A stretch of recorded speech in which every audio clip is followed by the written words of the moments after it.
Isso aí, pessoal. Então nós vamos continuar o estudo do problema da maçã, né? Que é do resfriamento de um pequeno corpo sujeito à convecção. Só que nesse momento nós vamos considerar também a radiação térmica, tá? Então, vamos lá. O problema é basicamente o mesmo. Nós temos um corpo inicialmente numa temperatura Ti, que é maior do que a temperatura do meio T infinito. Então, no meio, ao meio está associado um escoamento que provoca um coeficiente de transferência de calor por convecção H. Só que agora eu vou considerar a influência das superfícies circundantes, tá certo? Do objeto. De maneira que o nosso corpo troca calor por radiação térmica com as superfícies circundantes. Vamos considerar que essas superfícies, que a temperatura das superfícies é igual à temperatura do meio, que eles estão em equilíbrio térmico, tá? Então, como que fica o equacionamento do nosso problema?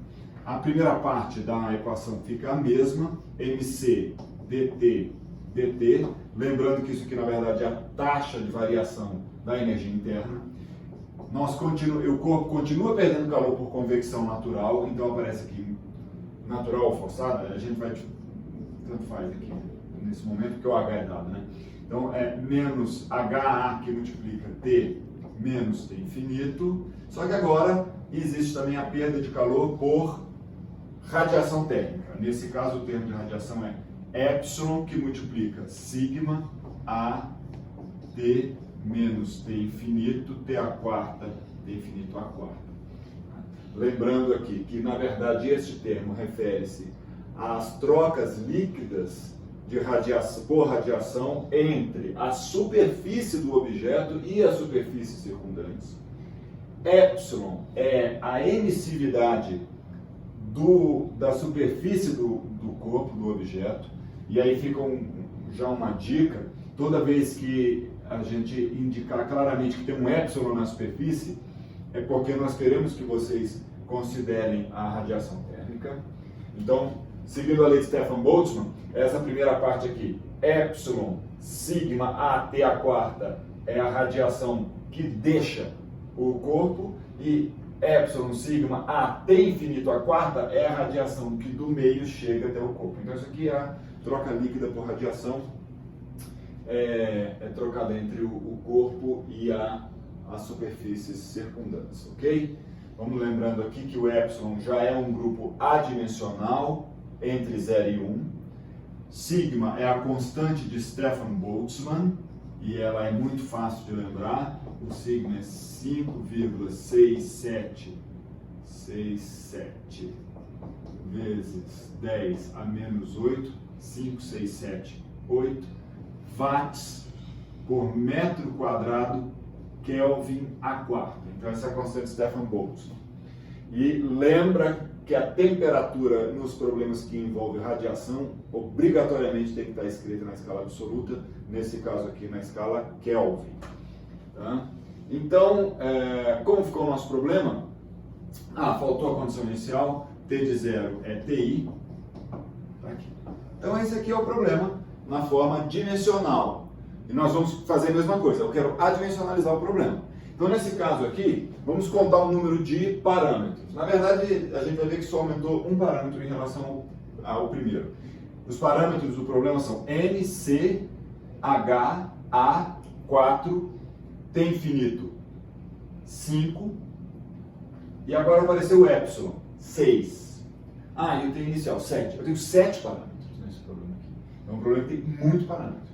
Imagina você fazer um estudo paramétrico disso, que você tem que variar todo mundo e tentar entender, por exemplo, qual é a porcentagem de calor que você perde por radiação em relação ao calor total trocado pelo corpo com o meio. Então isso vai depender de uma combinação desses 7 parâmetros. E o que eu quero demonstrar aqui é que se você, na verdade, empregar uma forma adimensional, o número de parâmetros que você vai ter que variar para entender o comportamento do seu problema é significativamente menor. Tá? Então, vamos continuar. Lembra, o que nós temos que fazer é determinar uma temperatura característica e um tempo característico. No problema anterior, eu reescrevi o problema na forma de um problema para diferença de temperatura. Isso aqui já não é tão fácil assim. Por quê? Porque, na verdade, o termo t à quarta menos t infinito à quarta ele é mais difícil, mais problemático para você escrever na forma de uma diferença de temperatura. Nós vamos fazer isso no futuro, mas por hora eu vou usar uma abordagem mais simples para adimensionalizar isso aqui. Então, ao invés de eu escrever o problema na forma de uma diferença de temperatura, eu vou manter o problema na temperatura e o que eu preciso agora é de uma temperatura característica. Então, a temperatura característica que eu vou escolher é o próprio T infinito. Nós tínhamos outra opção, que é usar o T inicial, tá? Tanto faz.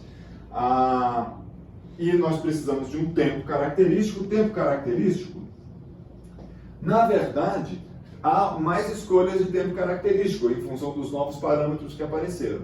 Mas eu vou continuar usando o mesmo tempo característico que nós usamos na primeira parte do problema. De maneira que ele vai ser simplesmente MC sobre H. Então, qual é a ideia? A ideia é usar esses grupos aqui para definir a temperatura adimensional agora, que vai ser quem? T sobre o T infinito. E o tempo adimensional, que é o tempo dividido pelo tempo característico, que é MC sobre H. Tá lá. Então, o que eu vou fazer é muito simples. Onde tem T, eu vou escrever T til vezes T infinito, e onde tem T minúsculo, eu vou escrever T minúsculo til vezes esse grupo aqui. Então, como é que vai ficar? Antes disso, eu vou dividir tudo por MC, tá? Desculpa. Vou usar um negócio que eu uso sempre em sala de aula, já vai se acostumar, chama quadro dinâmico. Quadro dinâmico é assim, já está escrito aqui no quadro, mas eu vou dividir tudo por MC. Então, lá vai, MC e MC. Beleza? Então, vamos continuar. Procedendo com a dimensionalização, eu vou chegar assim. No lugar de T, eu vou escrever T til vezes T infinito. Então, T infinito sai da derivada, vou ficar com D, T til. O mesmo vai acontecer aqui no tempo, vou ficar com D, T til. E o tempo adimensional aqui vai multiplicar é MC sobre HA. Opa, isso está tudo no denominador, tudo bem? Vou ampliar aqui, denominador. Legal, isso aqui é igual a menos HA sobre MC. Ao invés de eu escrever T, eu vou escrever T til vezes T infinito. Vou tirar o T infinito em evidência, vai ficar T infinito que multiplica T til menos 1. Nesse caso, eu vou fazer a mesma coisa, isso aqui é sigma epsilon A dividido por MC, que multiplica. Aqui quem sai em evidência é o T infinito à quarta, então vai aparecer assim, T infinito à quarta, que multiplica T til à quarta menos 1. A equação está dimensional ainda, porque nós não dividimos por T infinito e não multiplicamos pelo tempo característico, que é o que nós vamos fazer agora. Então, dividindo tudo por T infinito, se eu dividir por T infinito, esse cara sai daqui, esse sai daqui, e o 4 vira 3. E agora, multiplicando tudo por MCHA, o que vai acontecer? Esse termo vai todo sumir. Na hora que você multiplicar por MCHA, isso aqui dá 1. Então, o primeiro termo vai ficar assim, DT til, DT minúsculo til é igual a menos T til menos 1. Esse foi o primeiro termo. E aqui, esse eu vou escrever completo para a gente trabalhar com calma. Aparece epsilon sigma A dividido por MC, que é o termo original. Faltou o T infinito ao cubo. E agora tudo isso está multiplicado por MC HA. Então vai ficar com MC HA. O MC vai à glória, multiplicando tudo aqui. T til à quarta menos 1. Pronto. Muito bem. Olhando para esse grupo aqui, eu estou vendo que sobrou uma quantidade multiplicando esse termo de T à quarta. Essa quantidade é epsilon sigma. O A foi a glória também. Epsilon sigma T infinito ao cubo dividido por H. Dividido por H. Se nós lembrarmos que esse termo inteirinho não tem dimensão, assim como esse não tem também, porque esse é adimensional, esse aqui é um número puro. Como esse termo t til a quarta menos 1 também não tem dimensão, para essa equação estar homogênea, do ponto de vista dimensional, esse grupo inteiro aqui também não pode ter dimensão. Tá? Então isso é muito interessante, porque esse aqui, ó, é um grupo adimensional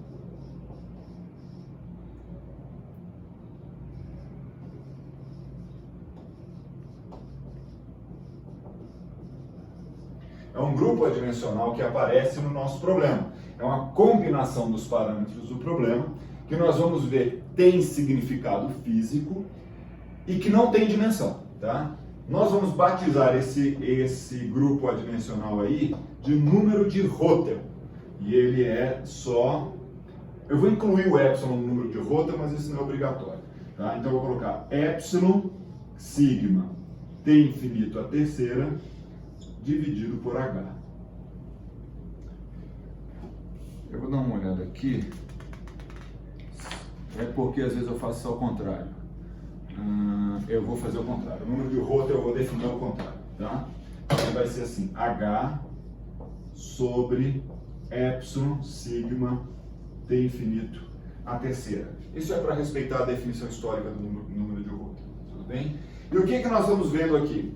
O que a gente está vendo é que o numerador do número de Rother, ele tem a ver com o processo de convecção que está acontecendo. E o denominador com o processo de radiação. Está bem óbvio isso aqui em função do que aqui aparece o sigma t infinito ao cubo, que veio da origem dele, está lá no termo de radiação. Enquanto que a origem desse termo está no termo de convecção. Tá? Então, na verdade, a gente pode começar interpretando o número de Rother como uma razão entre a importância, seria uma importância relativa do processo de troca de calor por convecção em relação ao processo de troca de calor por radiação.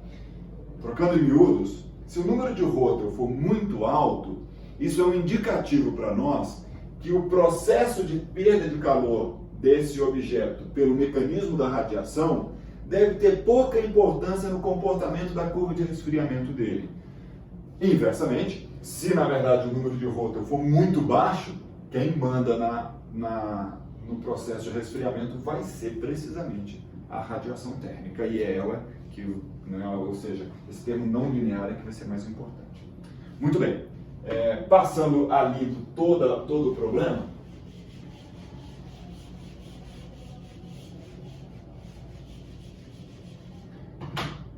ele ficou o seguinte: dt til sobre t minúsculo til é igual a menos t til menos 1. E como eu defini o número de Rother ao contrário ali, ele vai ficar assim: menos 1 sobre o número de Rother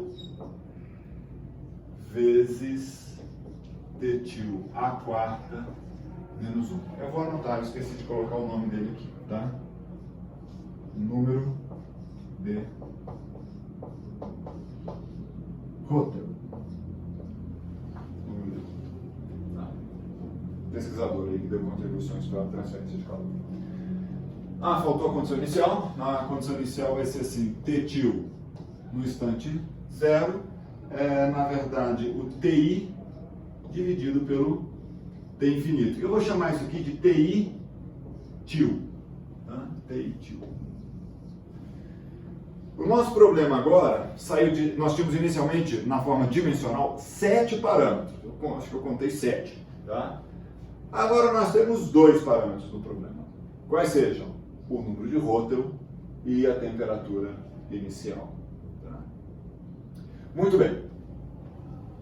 Agora eu vou passar um exercício para vocês. Na verdade, esse problema aqui, ele é um problema não linear, um problema diferencial não linear. E a solução, na verdade, não é tão fácil como no outro caso. Então, uma boa ideia aqui é usar um método numérico para resolver isso aqui. Então eu quero que todo mundo faça um pequeno programa de computador, pode ser em MATLAB, em Fortran, em Python, na linguagem que você quiser, mas você que tem que fazer o programa de computador. E para usar um método de Runge-Kutta de quarta ordem, eu vou escrever isso aqui, mas é um Runge-Kutta de quarta ordem para resolver esse PVI.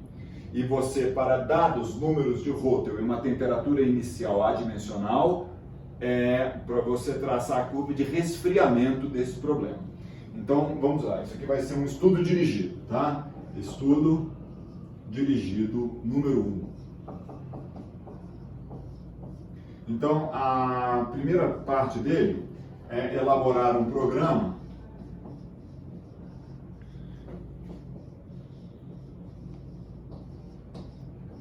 de computador para utilizar o método de Runge-Kutta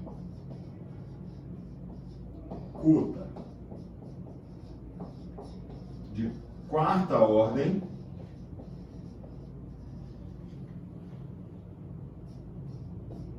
para resolver, quando eu falo resolver aqui, resolver na forma aproximada, é óbvio, né? O PVI. Vou dar um nome para ele. PVI asteriscos. Para resolver o PVI asteriscos. Pronto. Então a primeira parte do exercício é você fazer esse programa. Quem são os parâmetros de entrada do seu método? Você tem que dizer quem é o número de Rothe e você tem que dizer quem é o TI. Muito bem. E o que você vai fazer com o seu programa? É só fazer o programa? Não. Eu quero que você use o programa para ganhar algum conhecimento sobre o problema, sobre o que está acontecendo aqui com o nosso corpo, tá? Então, no item 2 do estudo dirigido, eu quero que você faça uma análise. Então, eu vou te dizer aqui o que eu vou cobrar na sua análise. Tá? Então, o principal resultado que você vai me apresentar é sempre de Ttil como função do tempo adimensional. Tá? Todas as curvas vão todas as curvas saem de Til. Tá? O problema com convecção pura, no problema com convecção pura, o Rothe, ele é infinito, tá certo? No problema de convecção pura, o número de Rothe é infinito. Então, esse termo aqui não existe. Na verdade, a convecção pura é só você resolver esse problema. É o mesmo problema que nós resolvemos antes, porém, resolvemos antes com uma dimensionalização diferente. Na verdade, é proposto de forma diferente, porque na primeira parte nós fizemos para a diferença de temperatura. Você pode usar uma solução analítica para isso aqui. Então, integra essa equação e propõe uma solução analítica para Ttil, tá certo? E você vai ter essa equação aí como uma referência. Então, ela vai ser uma curva assim, tá? E eu quero que essa primeira curva de referência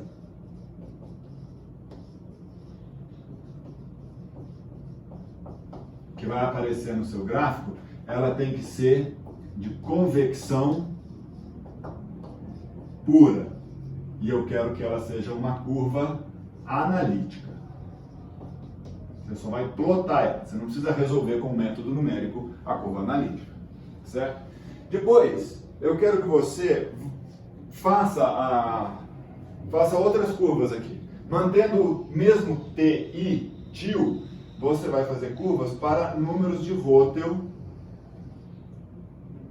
progressivamente menores. Quando o número de Rothe fica menor, isso quer dizer que a radiação é mais importante. Tá? Então, o que eu quero que você perceba? Eu quero que você tente perceber qual é a faixa de número de Rothe em que, a partir desse número, o processo de radiação não pode mais ser desconsiderado na curva de resfriamento do seu corpo. Tá? Então, isso aqui, essas linhas vermelhas, são para números de Rothe diferentes. Né? Esse aqui seria um Rothe 1, esse aqui seria um Rothe 2. Então, essa aqui é uma primeira análise. A outra análise que eu quero que você faça inclui variar o T infinito. Então você mantém os mesmos números de Rotel que você fez o seu estudo e varia, falei T infinito, mas eu quis dizer T inicial, e varia o T inicial para números maiores ou menores. E aí eu queria te dar uma sugestão sobre o que eu uso para calcular o que é um número de Rotel grande ou pequeno. A minha sugestão é que você pegue, por exemplo, coisas da vida cotidiana, ou pelo menos objetos bem definidos, assim. Por exemplo, você pode imaginar uma bolinha de gude ou uma bolinha de rolimã, de metal, um pedacinho, uma esfera de rolamento, tá? Então, se você pegar uma esfera de rolamento, você pode pesquisar qual é a massa da esfera de rolamento, o metal de que ela é feita para determinar o calor específico. Você tem M, tem C. Se ela é uma esfera, vê a geometria dela, sabe a área superficial também. Pode considerar que o epsilon é aproximadamente 1 ou 0,95. Então, você vai construir os dados. Aí você pode calcular, poxa, com essa esferinha, você pega um número de Rotel que é baseado num H típico de processos de convecção natural e determina o número de Rotel baseado nesse H de processo de convecção natural. Depois você usa um H típico de processos de convecção forçada em líquido, por exemplo, ou de convecção forçada em um gás, como o ar. E você então vai ter números de Rotel que são típicos dos processos. E para a temperatura também, você pode imaginar um processo de resfriamento em temperaturas compatíveis com a temperatura ambiente. Então você pode imaginar que a temperatura das superfícies, que vai ser o T infinito, né, seja a temperatura ambiente ou algo próximo disso, digamos 20 graus, e que a esferinha está inicialmente a 100 graus. Você tirou ela de uma bacia ou de uma panela com água fervente. Então você vai estudar o processo de resfriamento dessa esfera, considerando um T tio I, que é típico de processos na temperatura ambiente. E depois você pode sair dessa situação. Você pode imaginar um processo mais típico da metalurgia. Então você imagina o processo de resfriamento daquela esferinha de um rolamento, né? Quando ela está, por exemplo, passando pelos processos de tratamento térmico lá na indústria onde ela é fabricada. De maneira que a temperatura inicial da esfera já será várias centenas de graus, 500, 600 graus. Você pode inclusive pesquisar para descobrir quais são essas variações típicas, digamos assim, num processo de fabricação ou de resfriamento dessas esferas. E então, nessa situação que não é mais considerando temperaturas típicas das temperaturas do ambiente, você pode ver se a importância relativa entre os processos de convecção e de radiação muda, e principalmente se essas curvas se afastam ou se aproximam da curva de referência. Lembra, se a curva que você estiver calculando numericamente, usando o seu conjunto de quarta ordem, se aproximar da curva de referência, quer dizer que o processo de radiação é menos importante. E quanto mais longe ela está, mais importante é o processo de radiação. Beleza? Eu vou abrir um espaço no Moodle para que vocês possam enviar essa tarefa para mim. Por hora, ela vai ser uma tarefa que substitui, e essa aula que nós demos hoje, essa tarefa e a aula de hoje vai substituir a aula que nós teríamos hoje de manhã na sexta-feira. Beleza? Tchau, tchau. Até a próxima.